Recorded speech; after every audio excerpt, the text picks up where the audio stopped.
you can use Google Currents afterwards, and we'll follow up with anything that comes up. We've 3 segments. Ciara Garvan from WorkJuggle, and Ciara will be with us for a session through to 25 to 12. Our colleagues from IT Services till 12 o'clock, and then Alan Morgan from the UC Innovation Academy will come in at 12 o'clock till 12:30, and we'll be finished at that point. So just to say, to welcome Ciara to the first segment. Ciara is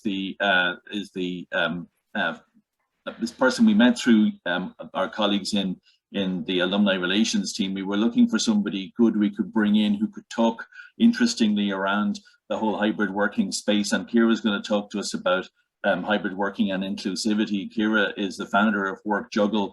It's an online platform for connecting highly skilled professionals with companies that are looking for those skills on a flexible basis. And needless to say, that kind of flexibility and that changing shape of how people connect with work has been a big factor in the last 18 months. They also consult on inclusive workspaces and on things like unconscious bias training. So with that as a very top level background, and just to point out, Ciara's company was flagged as one of the top 30 startups back in 28 by Silicon Republic. It's my great pleasure to invite Ciara to give us the opportunity to listen and learn from her thinking and from her interesting insights. So Ciara, over to you. Thank you so much, Michael. I appreciate that. It's lovely all to be here with all of you today. And just to reiterate on what Mark and Michael were saying, I want this to be as interactive as possible. Feel free to use the chat and I'll come through it as I'm going through the presentation. If I can answer the questions that I go through, I will. So just to introduce myself a little bit, I am a graduate of UCD, and if any of my old lecturers are on the call, I'd like to apologise now. I did not cover myself in any academic glory whatsoever. I did a BCom International with Italian and I graduated in '96, but I have to say they were absolutely some of the best years of my life, and I love UCD. Since then, I've gone on to do an MSc in Applied Computing in Bolton Street, and I'm currently studying to do an MA in Creative Writing in DCU, so I like to get around both the faculties and the universities. As the Innovation Academy are on today, I really have to give a shout out to them, because 8 years ago, I did the Innovation Academy myself in UCD, and they were the first people I ever told about my idea for WorkJuggle. And they were absolutely the first people who ever thought it wasn't a terrible idea. And I loved being in that supportive network ecosystem. I think it's a really powerful way to kind of instigate change, both personally and professionally. And I'm delighted to see them on the call today. So I'm going to move into my presentation, and what I'm going to talk about today is how to manage a hybrid workforce inclusively. Okay, so hybrid working is new. We really haven't had it before. We've had fully distributed teams, and my own team, WorkJuggle, we've always been a fully distributed team. We've never had an office. We've always worked from home and come together. So there's no center. Hybrid working is different. Hybrid working is when there is a center and there's people in that center, and then there's people remote and people outside of that center. Okay, so we're in this period of testing and learning, and I think it's really interesting. I'm sure I wasn't the only person to log on to the Irish Times today and see that the plans for return to work, they've all changed. We're all adapting rapidly, and we're all having to test and learn. And I think it's very interesting. You're going to come back in May, have a look at what's worked. I think that's really important.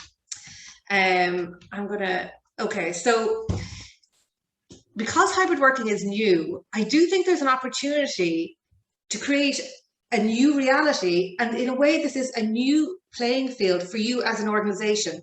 There is nobody out doing this better than you at the moment. I would say that. We are all learning as we go, because sometimes people can look at, the Googles and the Facebooks, and they can think, oh, it's all happening in there. They know what they're doing. Really, what I'm saying today is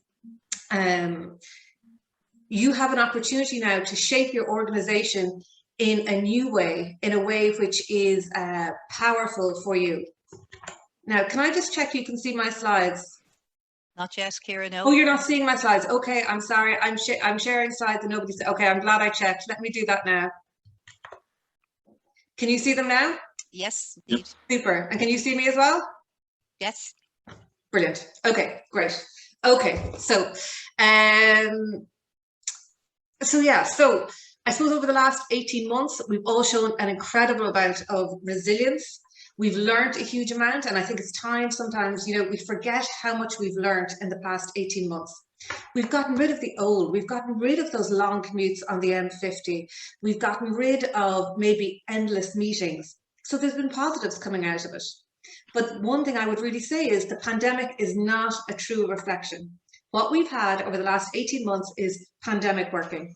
It's not flexible working and it's not remote working. And an example I always think of is my brother-in-law heads up a small team in a bank. Of his team of 4, 2 of them, their wives are pharmacists, so they were gone all day, and they had children under the age of 10, and the creches were closed. That's crisis management. That's pandemic working. It's not flexible working and it's not remote working. And now we have an opportunity as we come out of that to say, okay, what's our better way of working? And Josephine, would you be so kind as to run a poll for me? Because I'm really interested to see here on this call today, we've got 118 people on the call today. How many people before the pandemic had worked flexibly? Great. Can you see? Oh, no, you can't see it yet. I'll just launch that, Ciara. Sorry. Great, thank you. So I'm going to see here, and when I say flexibly, and sometimes it's good to give definitions, flexibly is having some autonomy over your working hours. So it's maybe it's working a 4-day week, maybe it's being able to drop children to school before you start working. It is having that level of autonomy that can be quite important to people and how they feel about their career and their career progression. So that's interesting. So no, so these are really high numbers of no. So it's looking like, oh, it's looking like 73% no, had never worked flexibly before. Now I'm going to end that poll and I'm going to share the results so you can all see it for yourselves. So you have to get in there fast. Okay. So that's a really, so this has been a huge learning experience for people. So now I'm going to run the second. Does flexi count? Yeah, I do think flexi counts. Absolutely. Okay, so I'm going to stop sharing this. I'm going to run my second poll, which is prior to this, how many people had worked remotely? I'm just going to launch that there. So again, the numbers here look really high, actually. I think remotely is a bit easier to define, but it's that working, not working in the office. Okay, so I'm going to give it one more second. Nearly everyone? Yep, here we go. Okay, and I'm going to share these now. So 77% of people had not worked remotely before. That's a huge amount of learning for people over the last period of time to now be working remotely, to be working autonomously.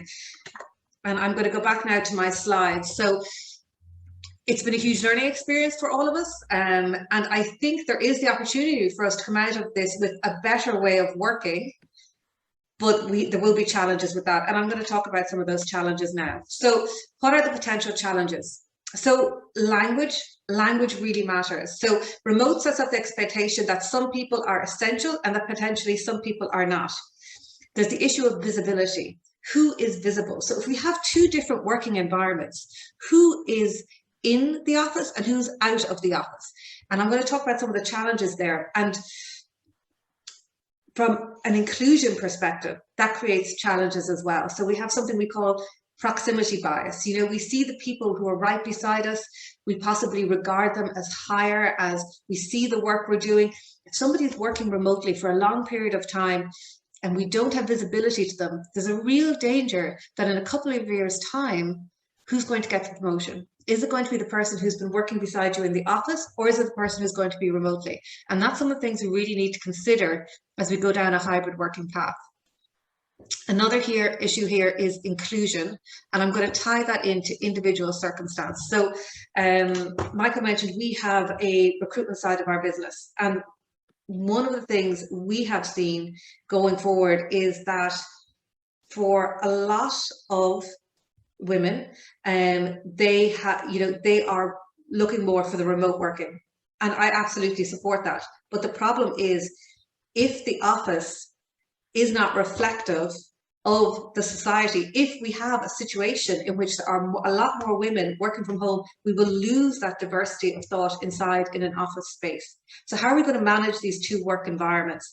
And it's a real concern. And I think one of the interesting things about the pandemic is it's all been happening so fast. The research is just catching up. You know, the research is there now to show that women's careers suffered during the pandemic, that they were often considered the default parent or the default carer.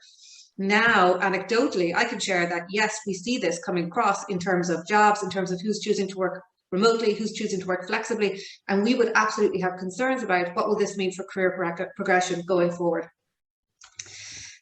And that comes down to individual circumstance. So these are some of the challenges. And one of the real challenges is trust.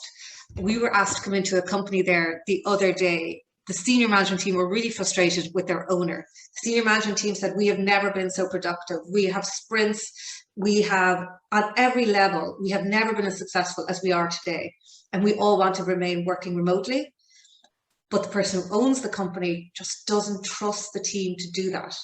And that's a really difficult situation to be in, because for whatever reason, psychologically, he's in command and control, and he needs to feel like he needs to see everybody, he needs to control everybody, and now he knows they're working, even though it's very clear that they have been more productive than ever. So this issue of trust, and that I am trusting you to do the job, that your job is not, you know, the job is the hours you work and not a place you go. That's going to be very difficult for some people, and it's not altogether rational. So I was just looking there to see was there anything in the chat.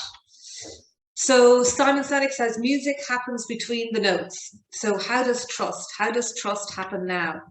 You know, it's people's hearts and minds. It's feeling connected, and it's realizing that sometimes we're going to have to compromise as well. Whilst we have more autonomy, we will also have to compromise, and that degree of flexibility that people are able to offer will be really important as we move forward. And that those micro moments of connection, we've already missed them. People being in an office, having the chat, having a cup of coffee, they've been really missed. And the other one that's very important is that psychological safety. I feel safe to say, I'm not going to be able to finish that report. I'm going to have to do it next week. Or I don't feel comfortable with the way this process is going. Or I need more It's being able to say things that you think may be uncomfortable. That whole piece around psychological safety. So we say the future of work is hybrid. So the last 18 months, we've proven work is not bound to an office or a time. There has been a strong business case for greater flexibility in how we work. And we've started a collective conversation, like we've been part of this incredible global experiment, which has happened overnight. And we are now talking about what is work, where does it happen, how do we measure it, and what's going to come back. And the challenge is to take the really good parts of this whole, you know, remote working that we've been doing and blend it into our new way of working. So I'm interested to know, so if people have worked flexibly before, what has been your experience? And if you'll put that into the chat, I'd be interested to see that. So one of the challenges I'm going to talk about here is the threat to fairness, okay? There are power differentials. If we have one group inside and another group outside, there's going to be power differentials. And how do we have access to resources? How do we have access to those important resources? And in, you know, certain companies like Dropbox, they're saying digital first. Everything now has to be digital. This whole digital transformation piece is part of, I think, the next big conversation that we'll be having in Ireland, but that we're all able to access the same systems at the same time. And then visibility. Who is visible? And we do this course on hybrid working.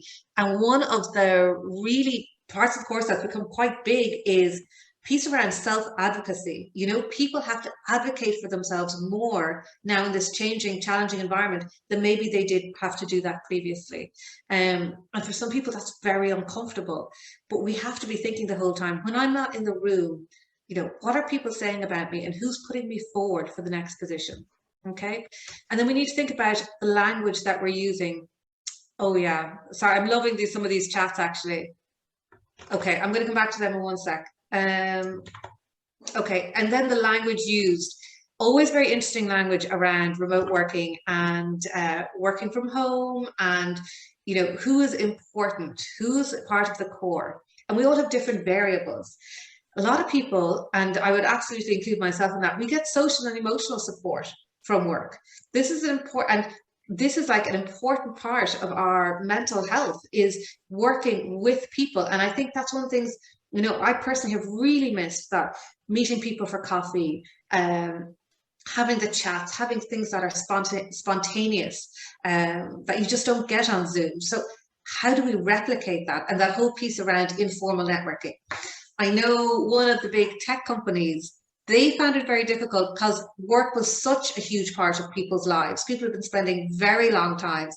And what they ended up doing was finding out, you know, they were all kind of living in Silicon Docks, you know, finding out who's living close to each other and let them go meet for coffee outside, even if they don't work together, even if they're not in the same team, just so they can meet people, because sometimes they wouldn't necessarily have a huge network outside of work. That's kind of really creative, and they're the things we need to be thinking about. We also need to be conscious that people have different home life situations. And I would be very clear that, and again, this is something that's just come up now in the last couple of months when we're talking to companies, some people want to work in the office 5 days a week. And that should be absolutely fine as well. You know, we shouldn't judge that either. To work from home, to work in the office 5 days a week, that really works for some people. And we have to remember another variable is the quality of the setup. Some people have very different quality setups. Some people, and we've all heard the stories, people working out of their car, people working in shared homes, everybody on the broadband at the same time. We have to allow for people to have these different quality setups. Now, I'm just going to go to the chat very quickly because there was some interesting stuff in there. How do we manage so the hours people work don't grow when working at home relate to the individual having confidence around expectations? That's a really good question. And I think, you know, I'm going to talk a little bit about boundaries and why they're important, and also the tech work home life blur. And Michael, I know you're saying getting quiet time for thinking space at home. That's really important. And I have to say, one of my favorite books, and which I would really recommend to everyone here, is Deep Work by Newport. And he talks about the importance of that deep work. So I'm going to talk about how do we think about work now. And so this is really, what I'm doing is I'm challenging you with a question. You know, there are no easy answers in a lot of this, but how can you offer remote work with enough organizational support so that I can be as successful as the people who work in the office? And then we need to be asking ourselves, what do you need to understand about me in my individual circumstances? And again, that's one of the things that's come out of the pandemic. We're all know a lot more about each other's personal circumstances in a way we never had to before. And then again, that piece on self-advocacy. How am I advocating for myself in this new environment? And again, you know, and we never thought we'd ever see this, but we're talking to companies who have onboarded and let a person go within an 18-month period without ever having met that person in person. Like, we would never have thought that possible previously. And I'm just going to look at that chat there very quickly. Working long hours, yes. And I think that's so true. Living alone, no reminders to take a break or finished up. And I think the discipline about that and the routine. So I'm going to talk about that. I think that comes up later, but there is a thing called the fake commute, you know, and people talk about that as well. Whether you go for a walk at the start of the day, walk at the end of the day, or you just have a little ritual that you give yourself a fake commute. And I think that's a clever thing to do.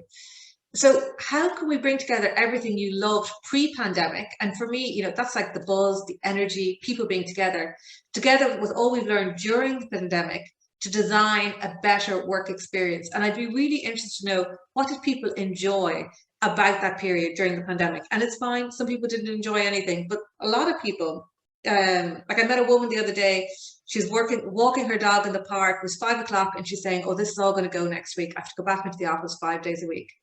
You know, how can we design a workplace whereby we can do simple things like that and still be successful, you know?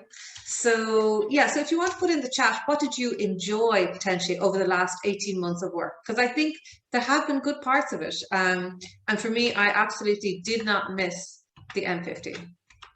Okay. And so there's the piece around the office, there's the new norms.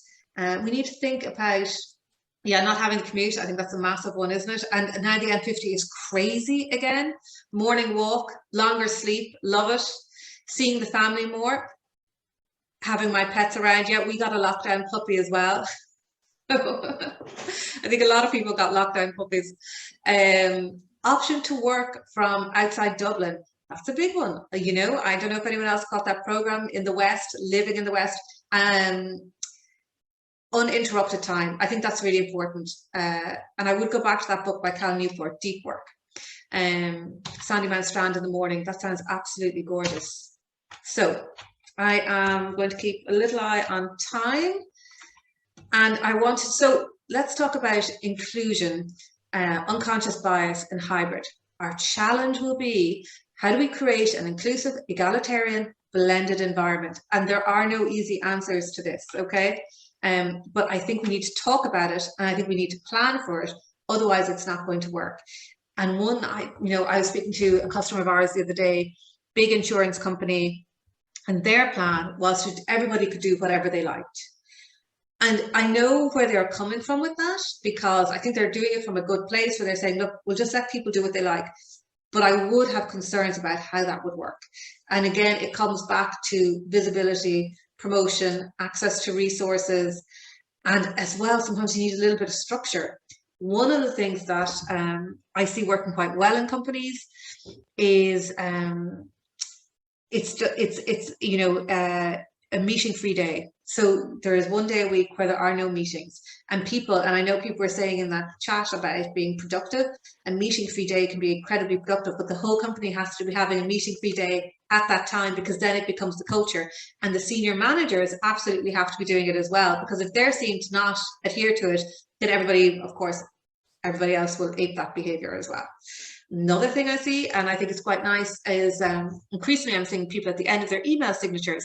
I am sending this email out of towers at a time which suits me. It may not suit you. Please respond when you can and don't feel under pressure. Like, increasingly, I never saw that before the pandemic. I'm increasingly seeing it now. The one thing I would say, and I know people are talking about the blend in the chat, the one thing I would say is, personally, I often work at the weekend, but I schedule everything to go out on a Monday morning. So, and I do think that's actually better, because if people see an email, they often do. Oh, you have a meeting-free day on a Friday. Brilliant. That's great. And you know what? I was talking to Dell yesterday, and we were showing them a training program we have, and with Friday afternoons off, and they were like, yeah, to be honest with you, we always do very little on a Friday, so that's fine. I think that's really, pace of work is such that that's becoming increasingly common. So yeah, hybrid, remote bias, proximity bias. I've spoken about this, the in-group and the out-group. We need to be really careful about all of this. And a light meeting week once a month. That sounds really cool. And a really good idea, because meetings can be, so time consuming. And quiet Fridays. So now I'm just going to put this down. I just need to grab my slides. So I suppose the question, and what I am doing today is posing questions. How can you normalize flexible working while building equitable access to career advancements opportunities? There are not easy answers to this, but you need to be thinking about this as we move into the next 18 months. So language is powerful. And I always laugh, there's remote working and there's working from home, and really, what is the difference? I always think working from home sounds like you're popping a chicken in the oven, and remote working sounds like you're really cool and you're working off a beach in the Caribbean. Okay, they're the exact same thing, but we need to be careful about our language, and also that whole piece around virtual first. I think that's going to be really important going forward. Okay, so an interesting quote there from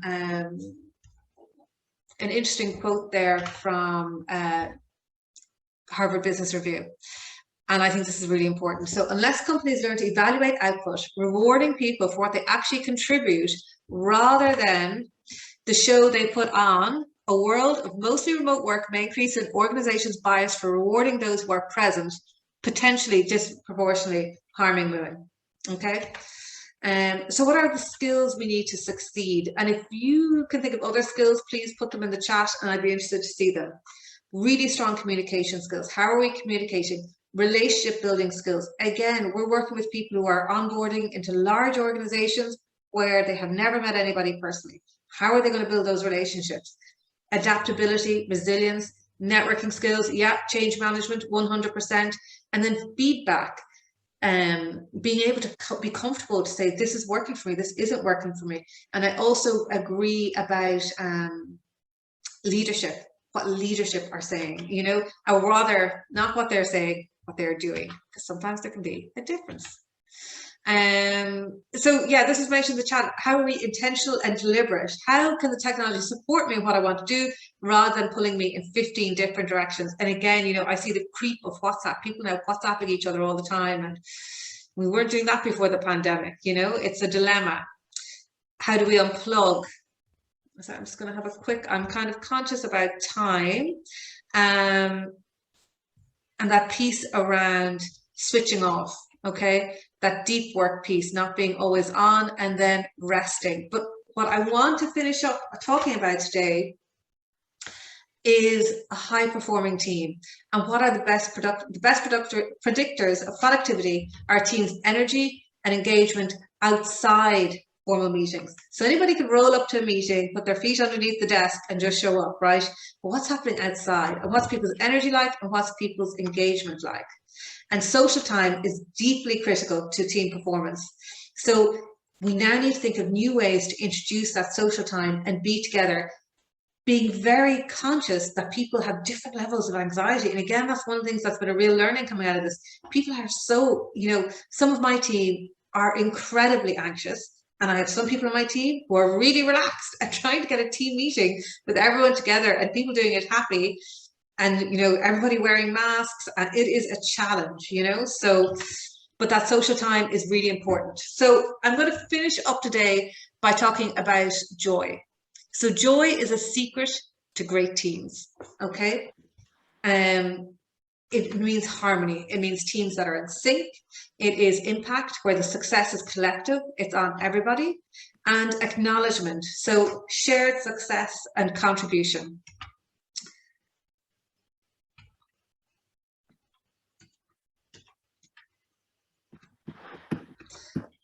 And I suppose when we talk about joy, you have to kind of acknowledge that for a lot of people, it has been hard to find the joy for the last 18 months. But I think it's really important to find the joy. And everybody has had a different experience of the last 18 months. Me personally and my family, we've had a very difficult 18 months with serious illness. So when I say it's important to find that joy in work, I don't say it glibly. I say it from the perspective of someone who has really had to struggle to find that myself over the last 12 months, certainly. But I will answer the questions in the chat if that's helpful, but I also want to say thank you for having me come in and talk to you today, because today, doing this talk is the joy in my day. And I have to say, when my poor mother went to get my first year results in UCD, they were so shocking. She had to ask somebody to explain them to her because they were so bad. It didn't look like anyone else's results, but anyway. So to be here today and talk to all of you, that is absolutely the joy in my day. So thank you very much for having me, and I'm going to answer some of those questions in the chat.